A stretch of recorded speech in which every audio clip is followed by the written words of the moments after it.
प्यारे छात्रों नमस्कार। आज का अपना टॉपिक है इवैल्यूएशंस यानी मूल्यांकन। कल मैंने आकलन के संदर्भ में चर्चा की थी, आज है मूल्यांकन के संदर्भ में चर्चा करूंगा मैं आपसे। मूल्यांकन का तात्पर्य है मूल्यधन अंकन, यानी कि छात्रों के नैतिक, सामाजिक, मनोसामाजिक एवं शारीरिक और आर्थिक यानी कि हर क्षेत्र में उसका जो मूल्यांकन होता है उसका शैक्षणिक दृष्टि में उसका क्या महत्व है। वैसे हम तो उसको शाब्दिक तरीके से हमसे मूल्यांकन को हम शिक्षा के क्षेत्र में जोड़ते हैं कि छात्र का मूल्यांकन होना चाहिए, लेकिन बालक का मूल्यांकन जो होता है वो शैक्षणिक अपितु हर क्षेत्र में, चाहे वो सामाजिक क्षेत्र में हो, चाहे आर्थिक क्षेत्र में हो, सांस्कृतिक क्षेत्र में हो, भौगोलिक क्षेत्र में, हर तरीके से उसका मूल्यांकन किया जाता है। क्योंकि शिक्षा कभी स्थिर नहीं है, शिक्षा हमेशा गतिशील होती है। तो बालक का जो मूल्यांकन भी होता है वो गतिशील तरीके से किया जाता है। हम बालक के मूल्यांकन को हम सिर्फ किन्हीं एकाध पक्ष को नहीं रखकर उसका मूल्यांकन करते, बल्कि उसका समग्र आकार में सर्वांगीण दृष्टिकोण को ध्यान रखकर उसका मूल्यांकन करते हैं। हम जिस तरीके से मूल्यांकन करते हैं, हम अपने दैनिक जीवन की परिस्थितियों में भी उसका कहीं न कहीं अस्तित्व पहचानते हैं। जिस तरीके से एक वकालत करने वाला वकील, एडवोकेट भी अपनी जब वकालत पेश करता है मजिस्ट्रेट के सामने, तो अपने वकालतनामे का या वकालत जो कर रहा है जिस व्यक्ति का, उसका निर्णय मजिस्ट्रेट के निर्णय के आधार पर ही तय किया जाता है कि उसने जो वकालत की है उसका मूल्यांकन जो निर्णय आएगा उसके आधार पर तय किया जाएगा। एक कुशल कारीगर जो होता है, भवन निर्माता होता है, वह अपने भवन का निर्माण करता है और भवन निर्माण करने के बाद उसका जो सही सटीक मूल्यांकन होता है उस भवन का मालिक करता है।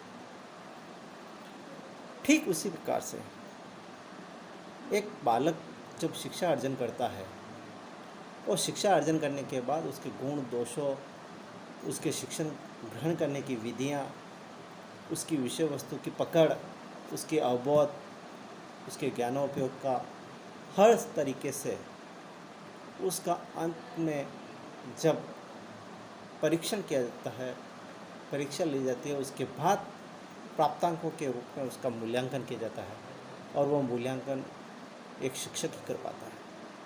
शिक्षक इस बात को भलीभांति समझता है कि बालक में किस परिस्थिति में, बालक किस रूप में अपने आप को कम तरीके से आंक रहा है या ज़्यादा तरीके से आंक रहा है। हम मूल्यांकन को विभिन्न परिपक्ष में उसको ध्यान रख सकते हैं, चाहे वो रचनात्मक हो, चाहे वो योगात्मक हो, हर तरीके से बालक का मूल्यांकन हम समग्र आकार में रूप में करते हैं।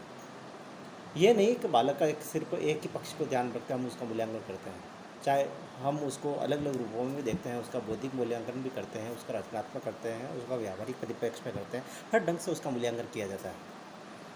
और मूल्यांकन का जो तात्पर्य या अर्थ या परिभाषा के संदर्भ में देखा जाए तो मूल्यांकन को हम छात्रों के व्यवहार में जो विद्यालय द्वारा जो परिवर्तन आता है, अपेक्षित व्यवहारगत परिवर्तन आता है, उस अपेक्षित व्यवहारगत परिवर्तन के बाद उसकी जो व्याख्या की जाती है वही उसका मूल्यांकन है।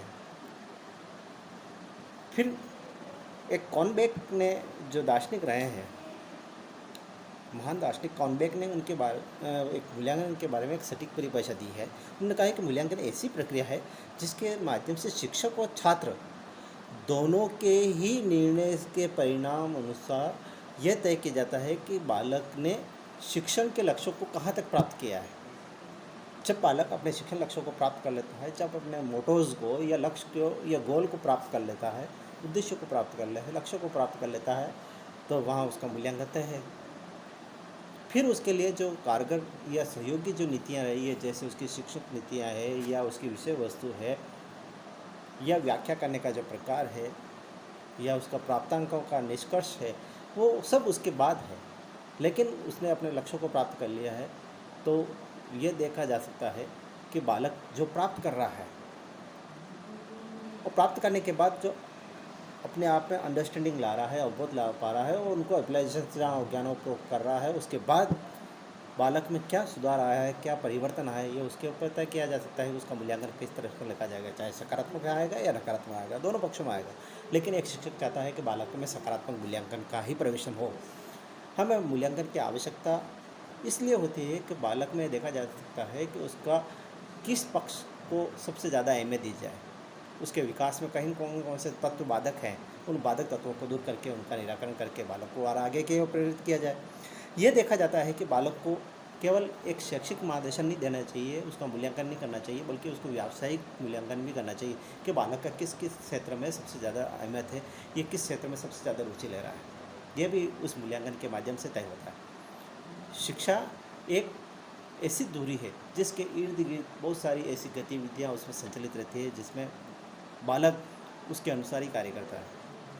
मूल्यांकन के सोपानों में हम देखते हैं, उसके स्टेप देखते हैं, इवोल्यूशन के स्टेप देखते हैं, तब उसमें तय करते हैं कि मूल्यांकन का जो इवोल्यूशन किया जाए या इवोल्यूशन किया जा रहा है उसके स्टेप बाय स्टेप हम उसका चरणबद्ध तरीके से अध्ययन करते हैं। पहले उसके उद्देश्यों का निर्धारण किया जाता है। उद्देश्यों को निर्धारित करने के बाद उसमें अपेक्षित व्यवहारगत परिवर्तन क्या आया है, यह देखा जाता है। अपेक्षित व्यवहारगत परिवर्तन के साथ साथ फिर इसके बाद में पाठ्यक्रम के संबंधित विषय वस्तु पर देखी जाती है। विषय वस्तु के बाद उसके बाद जो शिक्षण विधियाँ आती है या जो पढ़ाने की जो सहायक सामग्री है आती है उसके बारे में चर्चा की जाती है। फिर उसके जो परीक्षण का रूपरेखा तैयार की जाती है। रूपरेखा के बाद उसका परीक्षण लेकर उसका जो निष्कर्ष आता है, निष्कर्ष आने के बाद उसमें भविष्यवाणी की जा सकती है। भविष्यवाणी आने के बाद फिर हम उसको फीडबैक देते हैं कि बालक किस क्षेत्र में सबसे ज़्यादा इंटरेस्टेड है और उसको आगे क्या करना चाहिए। जब इस क्षेत्र में हम देख लेते हैं तो फिर उसका हम क्षेत्र तय करते हैं कि बालक किस क्षेत्र में सबसे ज़्यादा इंटरेस्टेड है। अब बालक को हम मूल्यांकन के जो सही तरीके से हम पता करते हैं तो उसमें व्यवहारगत परिवर्तन कितना है, अपेक्षित व्यवहारगत परिवर्तन आता है, लेकिन हम चाहते हैं कि ऐसा परिणाम आए ताकि वो सकारात्मक तरीके से उसको परिणित कर सके। फिर हम उसको समझने के लिए उसके क्षेत्र के दायरों को देखते हैं। पहला आता है बोध आता है, जिसके बारे में से हम देखते हैं कि बालक ने कितना ज्ञान ग्रहण करके लिया। दूसरा ज्ञान आता है। फिर तीसरा आता है सूचना। उस सूचना के आधार पर उसने बालक ने जो जो उसके ज्ञान और अवबोध में जो जो सूचनाएं प्राप्त की, उसके आधार पर उसकी योग्यताएं तय की जाती है, उसकी प्रवृत्तियां तय की जाती है, उसके संदर्भ में रुचियाँ तय की जाती है और उन रुचियों के आधार पर ही उसकी बुद्धि का मूल्यांकन किया जाता है कि उसमें कौन सी तरह की प्रतिभाशाली बुद्धि है या मंद बुद्धि है या एक ओवरऑल एवरेज बुद्धि है। इस तरीके से जो छात्र त्रुटियां करता है वो मूल्यांकन से उसको सुधारात्मक प्रयास के द्वारा उस त्रुटियों को दूर किया जा सकता है और फिर उसके सही ढंग से जो मूल्यांकन आता है वो उसके स्वास्थ्य और मानसिक स्वास्थ्य का परिचायक है कि बालक ने उस त्रुटियों को किस तरह से दूर किया। तो ठीक तरीके से एक बात देखा जाए तो इवोल्यूशन या मूल्यांकन एक सबसे महत्वपूर्ण पार्ट है जो बालक के शिक्षण के लिए एक महत्वपूर्ण भूमिका अदा करता है। आज के लिए इतना ही। कल हम परीक्षण के ऊपर चर्चा करेंगे। इसके साथ ही धन्यवाद।